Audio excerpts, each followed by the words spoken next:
all of us, civil society groups and citizens, should join hands and work together to fight corruption.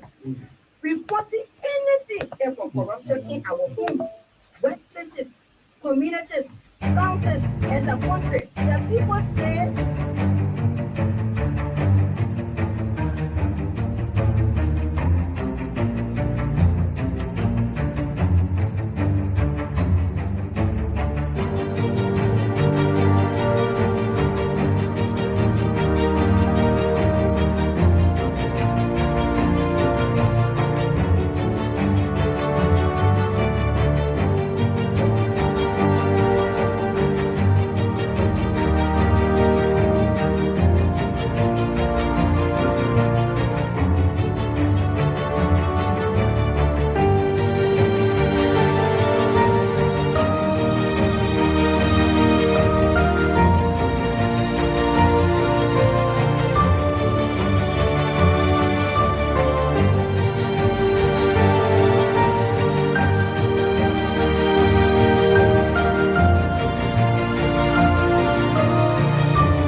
It's good to be on your radio this morning with the program Integrity Watch. Integrity Watch is a 1 hour radio program brought to you by the Center for Transparency and Accountability in Liberia. It is aired every Wednesday on Truth 96.1 FM. It runs from 11 to 12 noon and is repeated on Sunday from 9 to 10 p.m. The Integrity Watch radio program serves as is a primary radio-based communication and information dissemination platform of CENTAL. It is a key advocacy tool that provides essential information around the state of the fight against corruption, national integrity building efforts, as well as promotes the culture of accountability, transparency, integrity, and evidence-based decision-making across all sectors of Liberia. Under CENTAL's National Integrity Building and Anti-Corruption Program, funded by the government and people of Sweden, through the Swedish International Development Corporation Agency, or SIDA, the radio program serves as an engagement, coordination, and advocacy platform that rallies citizens and other stakeholders' support for the fight against corruption and bad governance. As part of this program, CENTAL has established the Advocacy and Legal Advice Center, known as LACC. The LACC is an independent platform that enables citizens to freely report and seek redress of corruption and other integrity-related issues within their communities and the country at large. There is a team of professionals at LACC who is ready waiting to respond to whatever complaint you may file. So we encourage our citizens to take advantage of this process so that we all can join the fight against corruption. There are different means through which you can contact our Advocacy and Legal Advice Center. We have email address. The email address is alac@cental.org.lr. It's alac@cental.org.lr. We are also on Facebook. The Facebook address is CENTAL ALAC, CENTAL all in uppercase. We have hotline number. The number to call 4432. That's the hotline number to call to report issues about corruption. 4432. That's the hotline number. We also have walk-in service. Center is located just opposite the John F. Kennedy Medical Center on 22nd Street. We are encouraging you to come over so that we all can do this together. As part of this effort, we have serious partnership with different integrity institutions, and the Liberia Anti-Corruption Commission is one of the institutions that we have partnership with. So to fight corruption, like we have said, and we've repeated this time with our numbers, it requires holistic effort. So all of us must work together to fight corruption. That is why we build partnership against corruption. So the Liberia Anti-Corruption Commission is the one clothed with the authority to investigate, prosecute, and prevent corruption in our country. So they have hotline numbers. The numbers to contact the LACC: 0555 395 728. 0555. That is 3 times 395-728, or the short code 4048. Better still, the orange number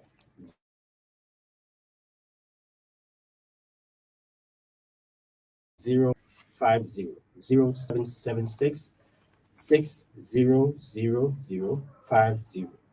Those are the numbers to call to report issues about corruption to the Liberia Anti-Corruption Commission. The Integrity Watch radio program is very civil and informative with zero tolerance on the use of invectives and other denigrating comments. So guests appearing on this platform, they are guided by the rule.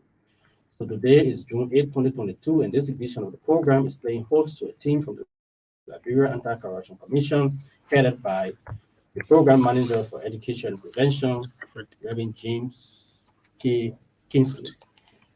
So Reverend Kingsley and Alfred D. Relations Officer at the LACC, and the both of them are in studio with us today. We're going to welcome them in studio before we go further with our program. Welcome to the studio, Mr. Kingsley. Thank you, Sam. It's a pleasure being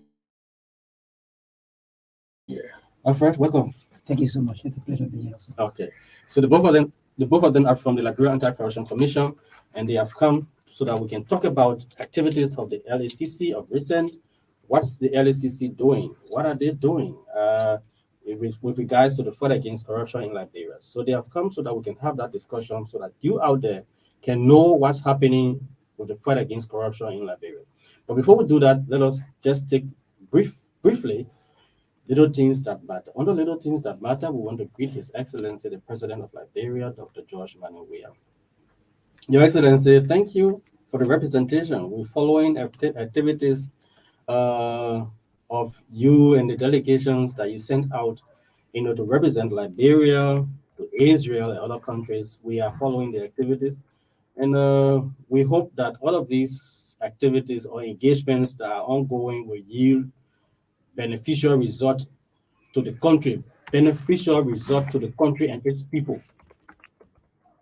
Results that will come, that the people will feel the impact of those results. That's what we prayed for. And we hope that those things will come to reality. All of those promises that have been made, we hope that they will come to reality, and we will see investments or investors coming so that they can do tangible investments in our country, so that people can get jobs and people can not only depend on government jobs for survivability, so that there can be other sectors that people can find means to go and work in and fend for their families. Your Excellency, we are keen and we took interest in statement made by your Chief of Office Staff or the Minister of State for Presidential Affairs, Mr. Nathaniel McGill. McGill works directly as, like I said, the Chief of Office Staff. So the Chief of Office Staff in the Office of the President is the Minister of State for Presidential Affairs. So he administers the affairs of the presidency. So according to McGill, is quoted by the Front Page Africa newspaper as saying that the government is in its injury period. So it means that all those who are required to work at those ministers and all of those who are working in different MACs, ministries, agencies, and commissions of government, you are now required to work and put in all of the time that needed so that we can deliver in the interest of the people of Liberia. That's what it means, according to Minister McGill. So the injury term, you minister, you deputy minister, you assistant minister, if you know work before, it's time to work now. So Your Excellency, we brought this to your attention because you signed contract with the people of Liberia in 2018 so that you can lead them. And you brought people on board to help you lead the people and to deliver services to the people of Liberia. If from the moment you took over as leader of this country, it means that you should have your TOR ready and ready to move on. All of those who came along with you supposed to have years, and now you are telling the people that it is time to now start work. What have you been doing? Your Excellency. So it means that the government has been on free ride, just charo. All those who been in government been on charo. So it's now time that you start paying the fare. So what happens along the way? What happens to all the time we've been paying you? So you're gonna pay us back the money that if it's now time that you're supposed to start working, then it is for now that we're supposed to start paying you. So it's time for us to reimburse. You need to reimburse us. Your Excellency, we want to bring this to your attention. It's very serious because if the Minister of Government will now start to tell the people of Liberia that it's time to work now, so what happens to the period gone by? Your Excellency, it is seriously counterproductive for the growth and development of our country. We cannot take the job that have been given to people unlikely, just like a child's play. This is a serious matter. This is contract that you signed, you entered into to serve the people, to deliver services to the people, and then you've been doing it, with a don't-care level, and now you are now telling people. So it means that everything available to you, put it into use, including our resources, put it into use. So you are the one who the custodians of our resources, and you're now telling the people to start working now because, or else those who are not working, underperformers will take back those. So what criteria have you now put into place that was not into place before? So you need to be clear with us. You need to be very clear on what policies, decisions have been taken to address issues about people delivering services to the people of Liberia. Like we said, time is not in our favor, so we're going to skip most of the things. And the next thing, Your Excellency, we'll be on a campaign so that we add value to public service. People who are employed in government. There are people who are working in different markets. They don't even know why they are there because the list was sent there, so they went there. Your name was sent to the other ministry, go there. What am I going for? They don't even know why they're there. So they're just occupying space and they're being paid, but we don't have the services being delivered. So why are we paying people? Because we are not adding value to public service, no value for money. So we need to add value to public service. We cannot do government job like an ordinary place that people go and just rest and just eat money for free. There must be something that you offer before you can be paid. So you cannot go to work. The code of conduct provides that government ministry is supposed to start work at 8 o'clock. 8 o'clock. That's what the code of conduct says, from 8 to 5. But the practical things that we see around, government ministries and agencies start work at 9. Some of them start at 9, some at 10, and people leave offices as early as 3 o'clock in the afternoon. I mean, why are we doing this? And we expect that services will be delivered to the people. That's the reason why we don't have services being delivered. So we're keeping at that, Your Excellency. We want to sustain this campaign so that we add value to public service, so that those who are employed in government, there must be something they need to deliver. So the question is, what do cabinet ministers present at cabinet meetings? So what's supposed to be done is the men at the bottom will report on a monthly basis to the director, water director, the assistant minister, the deputy minister, and those people report to the minister. And the minister goes to cabinet meeting and do presentation on deliverables. What have you delivered over the period? Maybe it's 3 months or 1 month period. What have you delivered? So cabinet meeting are just to go and talk shop. People just talk, and nothing they show tangibles that they have delivered. That's the reason why we keep getting the same result that we are getting, and we expect that it will going to change. We're just making commitment, we're not making tangible, concrete policy decisions that will change those things for the better. Thank you. All right, we're going to skip the other aspects of little things that matter, and we will take a very short break. When we come back, we go over to our guests so that we can begin our discussion on this program. Again, the program is Integrity Watch. It's a 1-hour radio program brought to you by CENTAL. Thanks to the government of Sweden for the support. Let's take a break.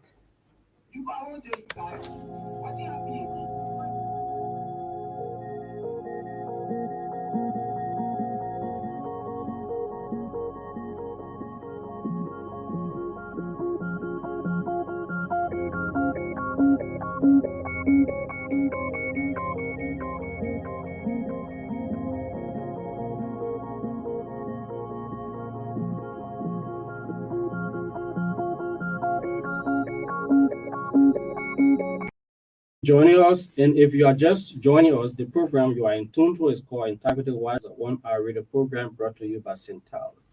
Thanks to the government and people of Sweden for the support. And if you're following us online on our live integrated TV page, we say welcome wherever you are, whichever part of the world you are. We say welcome to the program Integrated Watch.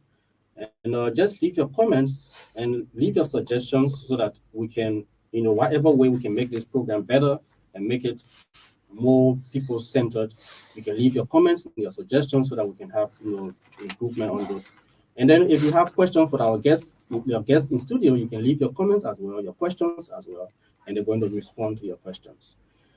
Again, Reverend, welcome. And how is the LACC? The LACC is strong and vibrant. Okay. As you are aware, the LACC is doing a lot of work, and I hope today through this platform we'll be able to inform the public about the things that we are involved with, the initiatives we are undertaking. So it's just a pleasure that we are here today, so that this will provide us an opportunity for us to be able to inform the public about what the LACC is engaged with. Okay. Alfred, you the public relations officer, community relations officer. Yeah, I mean, in that light, you mean you deal with communities, you create awareness in the communities. What are the messages that you take to the communities as part of your community relations activities? Thank you so much. The last time we met, I think I laid out some of the things I'm doing as maybe there are other people who will be joining us for the first time. So I'm going to just roll it out here. As part of my work, I'm supposed to be reaching out to community like you already told it, to tell them about the establishment of the LACC, the kind of work the LACC is doing, to inform them about corruption, how it's manifested, the impact on their daily life, and what can we do to end corruption and the benefit of ending corruption. I'm also there to reach out to schools, to build interpretive clubs, to engage with the educational sector, to make sure we encourage the teaching of anti-corruption trainings in various schools. I'm also there to ensure that the public get to know what we are doing and encourage them to join us in the fight against corruption. So basically, these are some of the things I'm doing. And we get out there, what we basically tell people is that corruption is real, it's harming this country, and we need you to get involved, to join the LACC in the fight against corruption, because the LACC on its own cannot win this fight. So my office is responsible to get out to communities, to schools, to CSOs, encourage them to join us in the fight against corruption, to tell them the impact that corruption is having on our country and our economy and our people, how it has been manifested, what can we do to solve it, how can we work together to mitigate the impact. And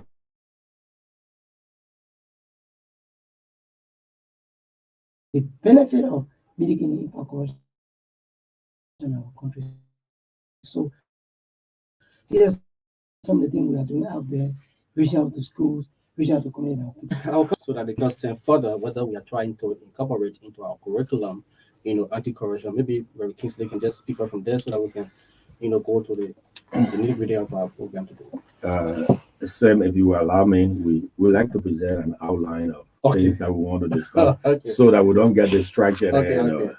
Basically, I would like to present an outline of what the LACC is doing, what we are involved with right now. We are involved with risk assessment in government ministries and agencies, particularly high-risk institutions. The LACC has also embarked on the nationwide anti-corruption awareness covering the 15 counties in Liberia. We are also working in collaboration with the UNDP on the innovation project, which CENTAL is a part of. Our lab, as well as Integrity Watch, we are involved with that. And then the campaign, the nationwide anti-corruption campaign, was launched in Bangabong County, and then from Bangla we came down to Magibi, and also they launched it in Magibi as well. So out of the 15 counties, who will be going to Nimba to do a launch of the nation in Nimba County. Okay, that is pending. Hopefully by this weekend we will be dispatching a team to Nimba County to cover Sanukole, Ganta, and Saklipi, respectively. And then we also see that we are doing anti-corruption awareness also in Morovia, so that we just don't do the counties and forget about Morovia. And in Morovia, our emphasis is threefold. One, we are looking at marketplaces, we are looking at schools, and we are looking at churches and mosques. We commenced the awareness in Morovia yesterday at the Oro market.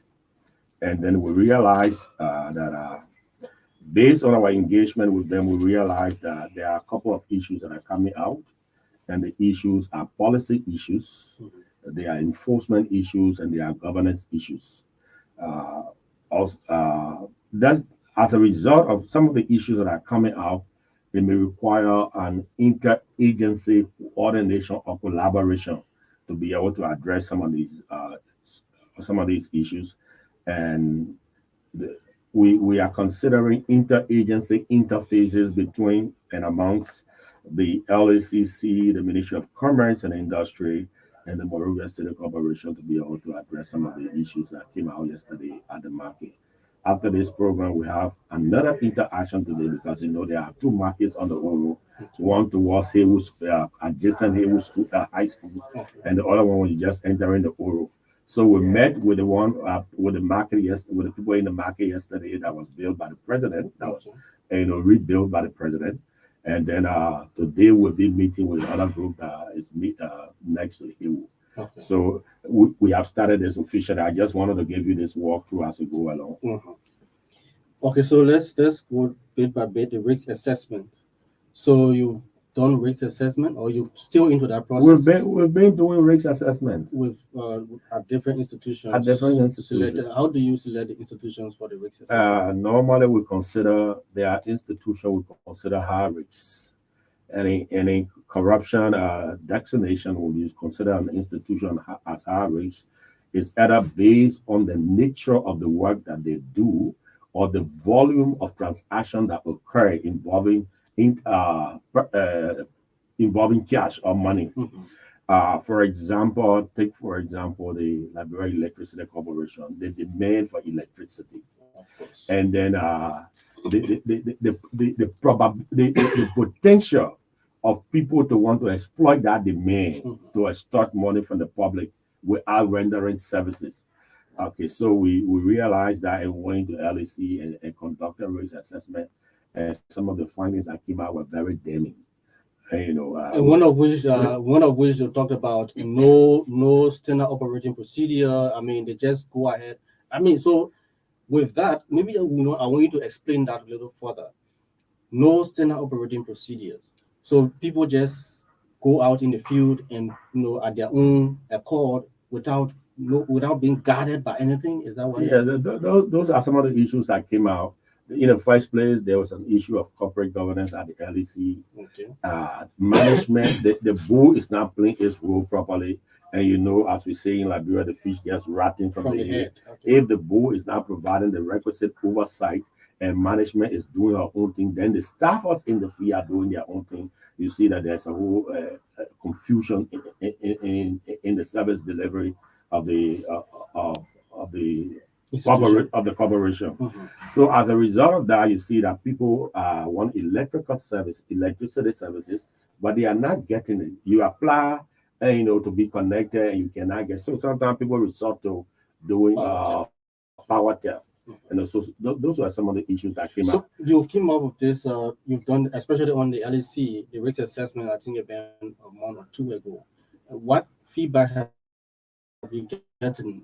Do you do the risk assessment and just that's all? No. What do you do next? When we do the risk assessment, we furnish the institution with our findings and recommendations. Yes. And then the next phase of our engagement with you will be to develop a risk mitigation plan that we can work along with you and develop our recommendation trackers so that we develop a plan as to how we can be able to address the issues that were raised in the so the in president's risk recent assessment. visit to the LEC, was it on the basis of your risk assessment? Come again? The president's recent visit to the meeting with the LEC and power sector stakeholders, was it as the result of your risk assessment? I don't know for sure, but if my memory serves me right, one of the recommendations that were made in our risk assessment report was that we need to privatize electricity services. And one time I heard the Minister of Finance and Development Planning on the radio talking about we need to regionalize Monrovia, divide Monrovia into regions, and have electricity companies assume responsibility for different regions so that we can show efficiency in the delivery of electricity services. Okay. So, I mean, that's something positive that came out of our risk assessment. We hope that that policy statement coming from the Minister of Finance will be seen through, and the actual action will be taken towards that. Your nationwide anti-corruption awareness program, you say in Monrovia you are engaging with marketplace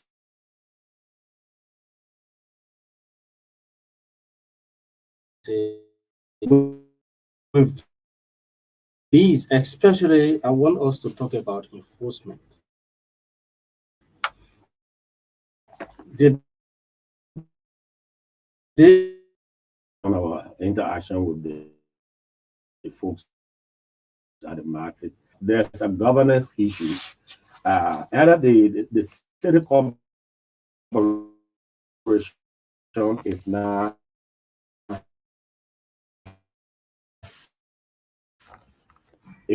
it's not claiming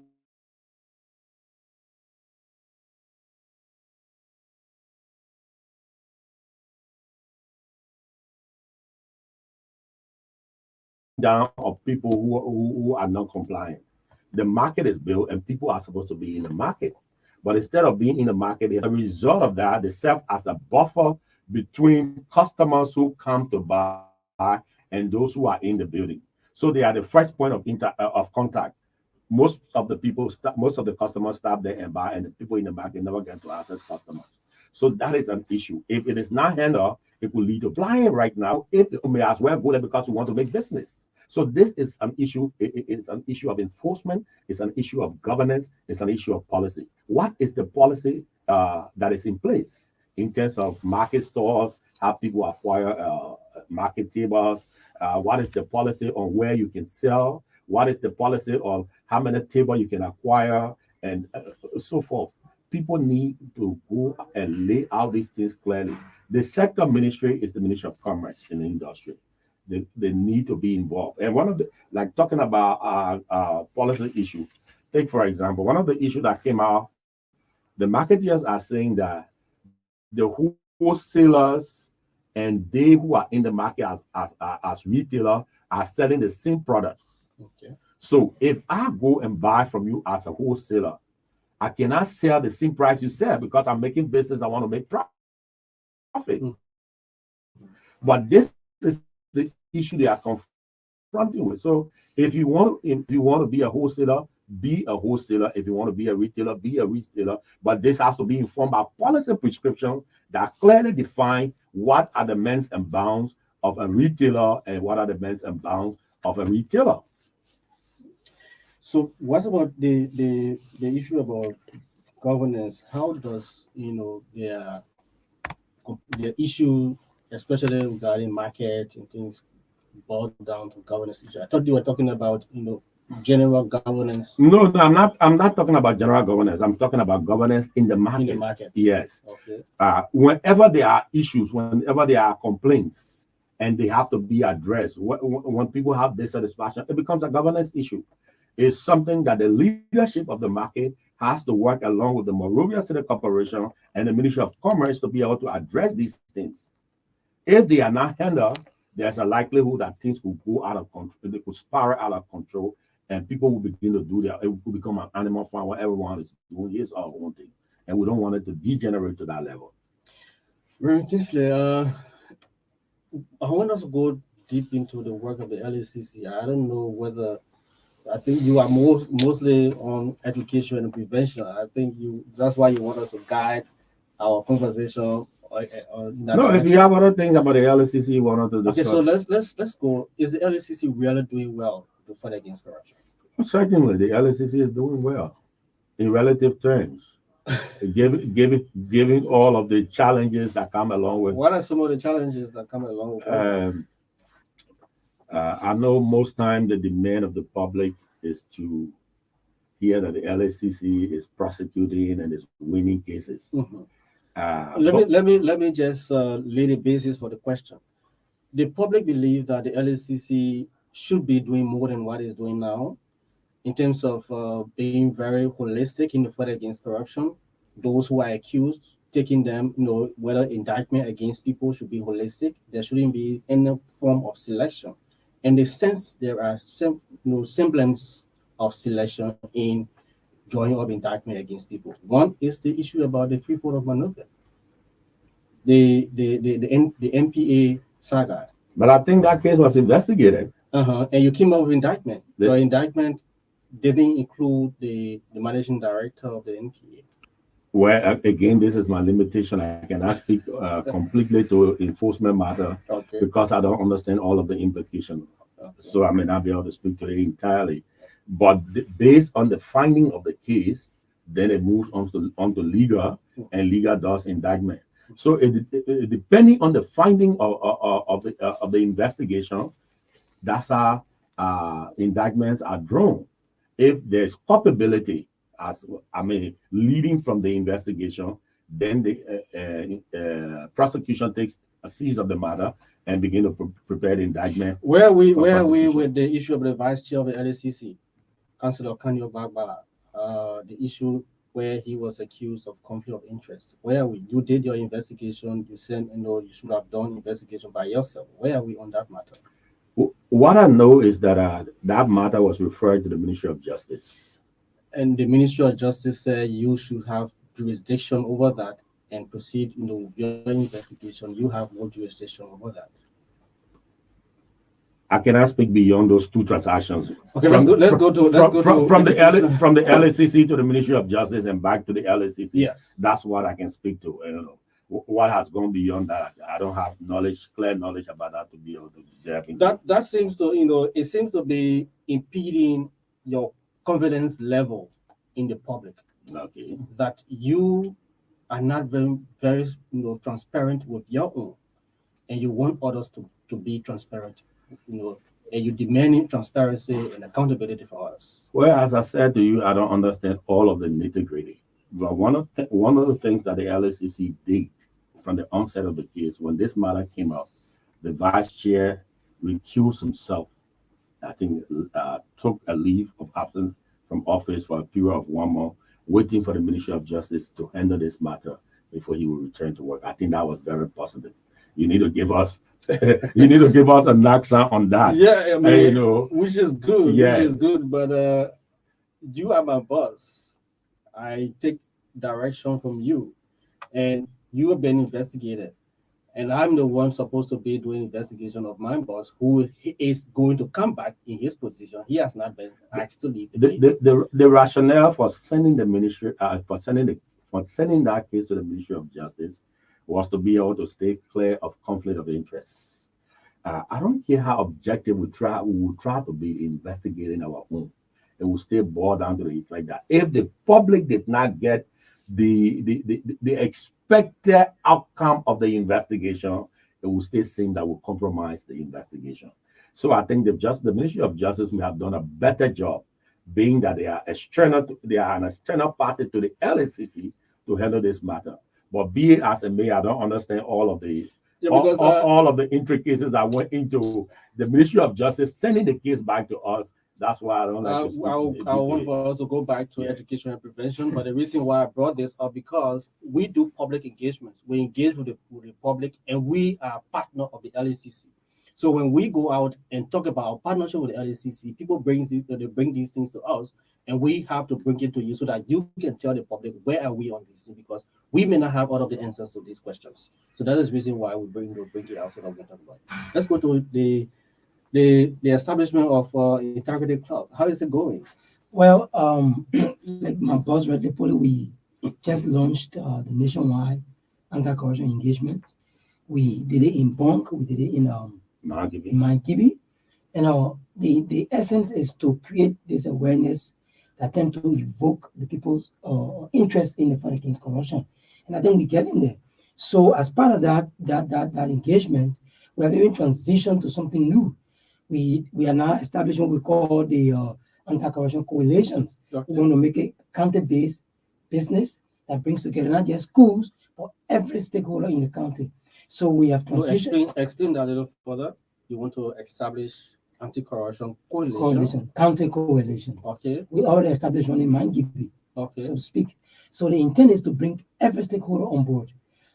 Every stakeholder meaning who are those you bringing on board? The schools, the marketers, the campaign riders, the CSOs in the county base. Explain the structure. All together. So it's going to be a mixture of all the basic stakeholders groupings in the county. Okay. But it's going to be a board that will be formed that will umbrella the entire operation. Okay. So every constituent member of that group is represented, right? And you run your independent or anti-corruption programs. Then they meet quarterly to discuss challenges and successes and find ways to mitigate the problem that will pop up in those meetings. That seems to be a very big project. How is the LACC going to go about it? I mean, it's a rather an ambitious project. Okay. But I think it's so relevant, and the method that has been used, I think, is one that is in sync with public demand. It's one that is going to increase public participation. It's one that is going to ensure public ownership of the fight against corruption at the county level. Take, for example, we go to Margibi, we get the Pepin Riders, we get the Takata Intellectual Forum, we got the schools, we got NGOs, and all of the key stakeholders in the county. We'll bring them under an umbrella called the County Integrity Coalition. Okay. In the County Integrity Coalition, there are two, the structure is twofold. One, in the County Integrity Coalition, you have individual constituent members whom we are encouraging to be able to mainstream anti-corruption as an independent program area that they run throughout the year. Okay. So you do that at the level of individual constituent level, at the level of the governing board. So each constituent member of the coalition will second two persons to the coalition. Okay. The coalition will comprise heads of institution as well as nominees from the institution that will be alternates to the heads of institution. So that county coalition will now organize workshops, training, engagement with county officials, maybe conduct assessment in terms of service delivery, and be able to call a meeting of the county officials to engage them with the findings and provide recommendations as to how they can go about it. So it's a new idea, but I think is something that is very catchy, and it's going to be a way of decentralizing the LACC in miniature on a smaller scale. And if piloted and the results that come out are very good, this will help go a long way in ensuring that we have succeeded in decentralizing the commission and getting the Liberian people, the citizenry, to own the fight against corruption. So that's where we are. We are very excited about it. It's very ambitious, and we hope that it's going to pick up. And I would just like to call on our donor partners, to take keen interest in this. And I know that they are going to buy into this, because don't give us the money. Give the money to the coalition, work through the coalition, and I know this is how the international people love to work. Give the money to them and allow us to train them and to monitor them and to hold them accountable. So in this case, the LACC is going to be responsible for monitoring and supervision and training. So we train them, we provide a technical skill, we'll give them we'll provide a technical support to the coalition as a body and the constituent members of the county coalition, and then we allow them to function. We go by, they are supposed to submit a report to the LACC, as we get their reports. This is very ambitious. Yeah. I mean, it's a worthwhile venture that, any donor want to go to. Oh yeah. This is the latest idea coming out of the LACC. That's very innovative, and I want to say thumbs up to the LACC for that. And I like to indicate here that it was an innovation of the chairperson, who has really said that we would need to develop counter coalitions. He sold the idea to us, and as technicians, we flesh it up, and then we are considering rolling it out. It was an innovation that came from the executive chairperson. Thanks to you, Councillor Erin Clark-Martins, for the innovation. And before we go to the cause, before we go to the line, let's go to the issue about empowering the LACC. This campaign that we've been on as integrity as CENTAL, ensuring, creating awareness, calling on the lawmakers and all those who are concerned to empower integrity institutions like the LACC. You're supposed to have regional offices, if not county few offices in all of the counties, so that people will not have to leave from Monrovia to go and do investigation in Grand Gita. There will be team there to do investigation, but you don't have resources to do that. You need laws that will empower you. The last time there was a coalition or a group of civil society went together to petition lawmakers. How do you see that those kinds of initiatives for the LACC? I think it's very welcoming. The LACC needs all of the support. We need all of the legal instruments, particularly enabling legislation, to be able to function effectively. A key among those legislation, we need the direct prosecutorial, the amendment of the LACC Act to include direct prosecutorial power, and we need the establishment of a special corruption court. If we have those two things, then you can trust them that. I told somebody the other day, we were in a conversation, I say, when we talk to the financial people, they tell us that the fiscal space is tight. We want to make the anti-corruption space tight. Okay. And, so that people find it difficult to operate, and think that they can engage in corruption and walk scot-free. We want to make the environment very tight, that it becomes difficult. It's either that you know that you are taking a risk, but you are caught. That is your end. That is what we are trying to do as a commission. Great. The voice of the program manager for education and prevention at Liberia Anti-Corruption Commission. He's Reverend James Kingsley. He's in our studio today, along with Alfred D. Karnley.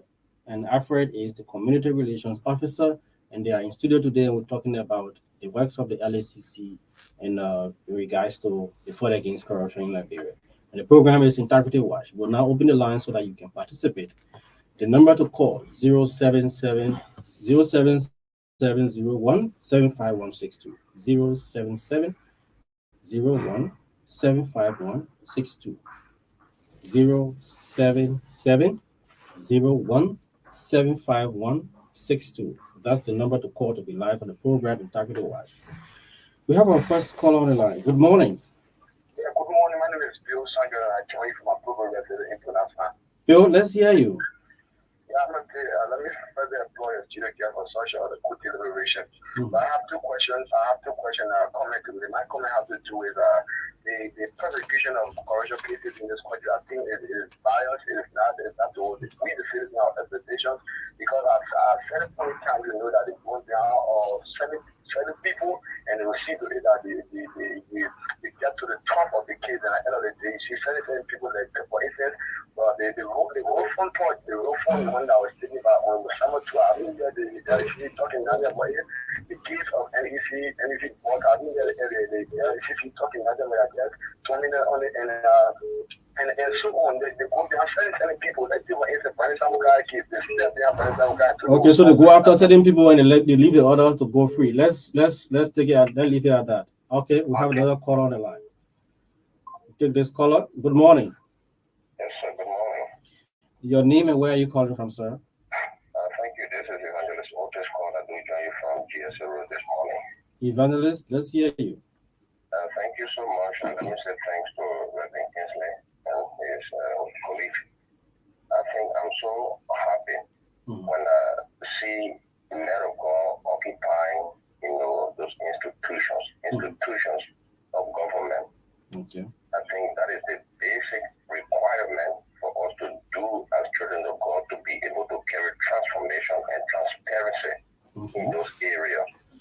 Sometimes it's shocking that when you hear people say, God-fearing person, one God-fearing person, why runs my mind when people say those things?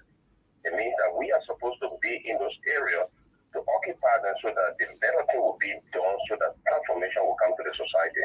Okay. So I'm really happy that, Reverend is there with his colleague. I believe that God is going to help them to push whatever agenda to make sure that our society is free of, we can minimize the corruption issue based on this that they will carry that. Thank you so much for the time. All right. So the religious community, members of the religious community are pace setters, so they can change the dynamics. Okay, Reverend, you listen to handling of cases. Again, let me just announce the number 0770175162. That's the number to call to be live on the program. As Reverend responds to the question and concern, we will continue to announce the number so that you can participate on the program. Yes. Well, let's take this call. Sorry. Hello, good morning. All right, sorry. Can you please lower the volume of the radio? Lower the volume. Okay, it sounds better. Let's hear you. All right. Sorry so much for the inconvenience. This is Tapet. I'm Tapet. I call it from Central Town. Tapet, let's hear you. Yeah, all right. Like the previous caller said, or when we hear the word Reverend or Imam, we speak on transparency and credibility. So, sorry, honorable studio guests, I don't want to be too much into your belief or just make your point. Yeah, no, I come in. Yeah. I just want him to be very, very sincere to himself. Since the establishment of the LACC or His Excellency there, how many cases have been called to the LACC to investigate and either found guilty or not guilty since the labyrinth all around the street, every street corner you pass about corruption? That's my question. Okay, how many cases has been prosecuted by LACC? Yeah, let me be sincere to calling as no, I mean the question is how many cases have the LACC prosecuted? Okay. Okay, thank you. 0770175162. That's the number to call to be live on the program. Ready? Let's hear you.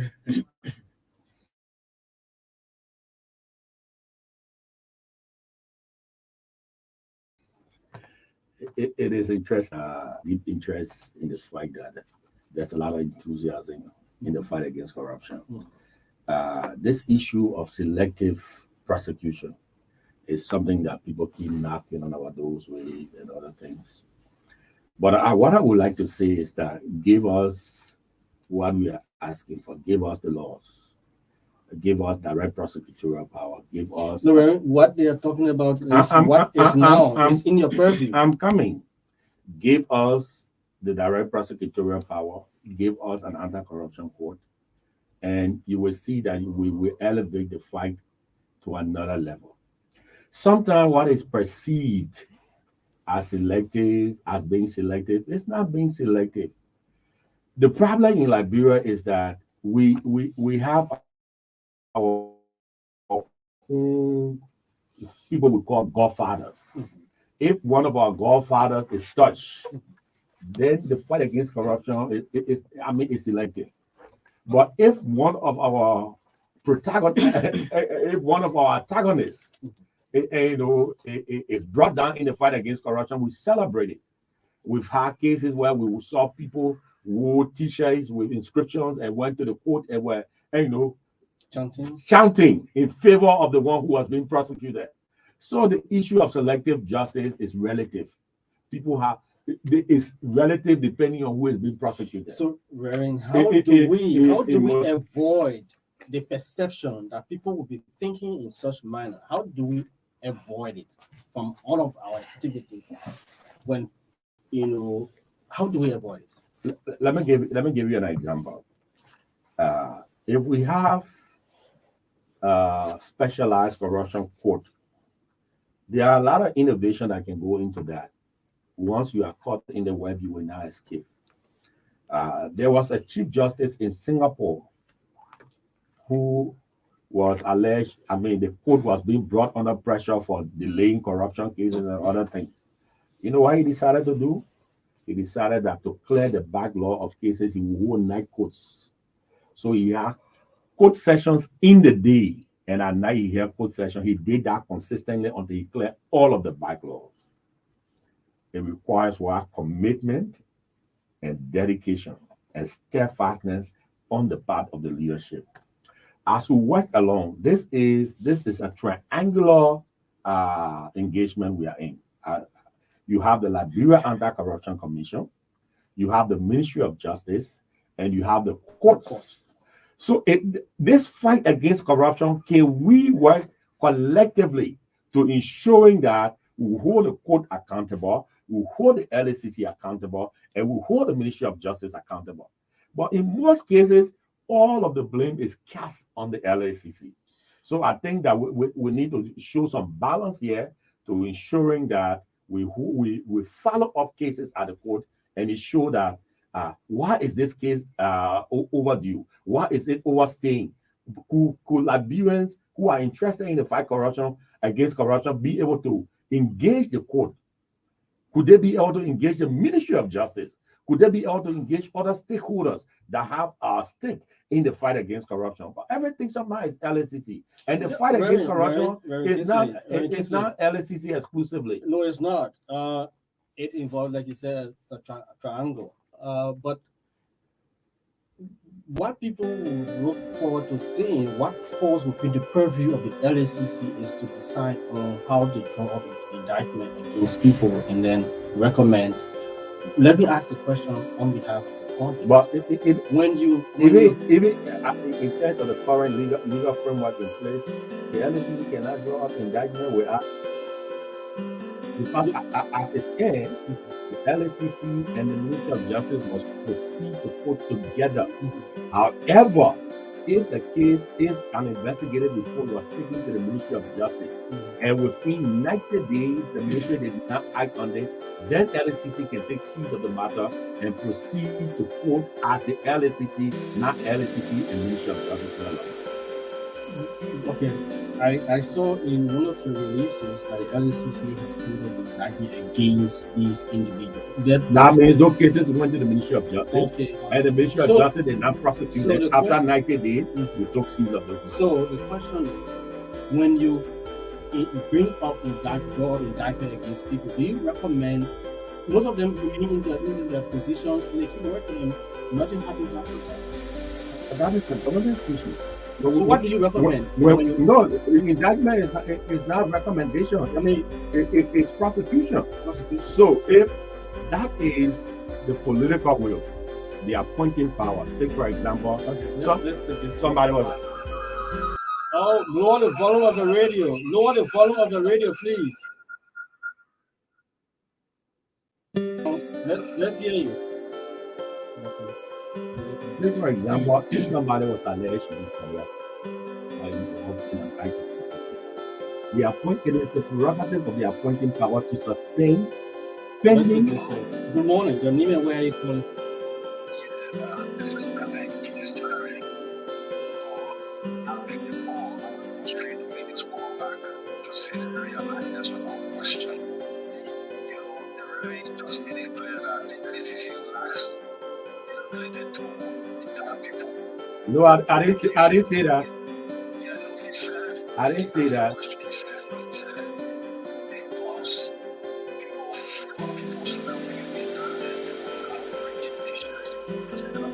No, that's not what I said. Let me finish responding.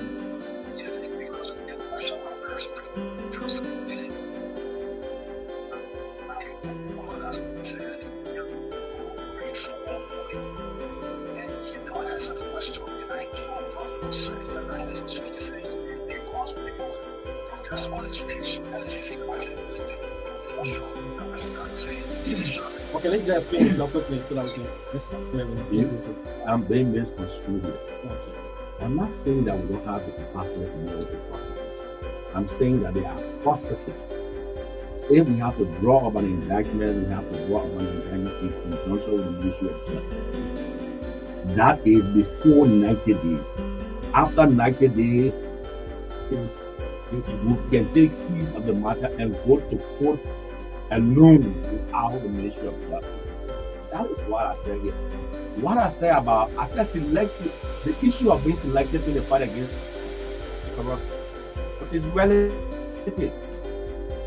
Because people, if you are a supporter of a particular politician and that person was indicted, you begin to cry all around. Whereas if it was somebody else who is not in your camp, you go all out and fall on the LACC and the Ministry of Justice in order to prosecute. So the issue of selective justice is relative, right? Depending on what you say. Let's in 2 seconds of okay. Yeah, so I want to say thank you to CENTAL for this program.